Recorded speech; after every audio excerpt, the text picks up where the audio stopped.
হিন্দুদের মধ্যে থেকে একটা চক্র, ইভেন যাদের আমরা জানি যে তারা ভারতের দালাল, তারপরও তাদেরকে বিচারের আওতায় আনেনি। তারপরও তারা কিভাবে মুখ ফুটে বাংলাদেশে এরকম একটা অস্বস্তিকর পরিস্থিতি তৈরি করছে, তাতে আমার মনে হচ্ছে যেন তাদেরকে সমান অধিকার দেওয়া আমরা একটা ভুল করে ফেলেছি। হিন্দুদেরকে আমি ভারতীয় দালাল বলছি না, কখনোই হিন্দুরা ভারতীয় দালাল না।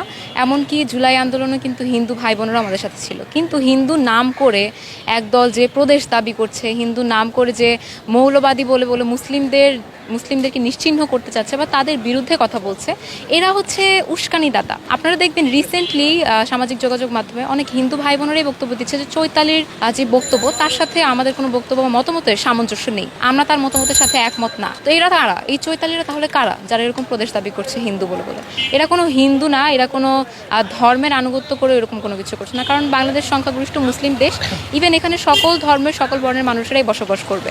হিন্দুদের যে ধর্মের আদর্শ, আমার মনে হয় না কোথাও এভাবে লেখা আছে ধর্মীয় অসাম্প্রদায়িকতা সৃষ্টি করার একটা কথা। তো এরা আসলে হিন্দু না, এরা বরং ভারতের দালাল। এবং চৈতালির মুখেই আপনারা শুনেছেন সে কিভাবে জয় বাংলা বলে স্লোগান দিচ্ছিল। তাই এদেরকে হিন্দু বলা যাবে না, এদেরকে ভারতীয় পেইড এজেন্ডা বাস্তবায়নকারী বলে। চৈতালি কেন এখনো প্রশাসনের ধরাছোঁয়ার বাহিরে, সেটা আপনারা বুঝতে পারবেন যে আমাদের স্বরাষ্ট্রমন্ত্রী যেরকম একটা বক্তব্য দিল, সে বক্তব্য শুনলে বুঝতে পারবেন যে চৈতালিকে আসলে কারা এখনো সেফ এক্সিট দিচ্ছে।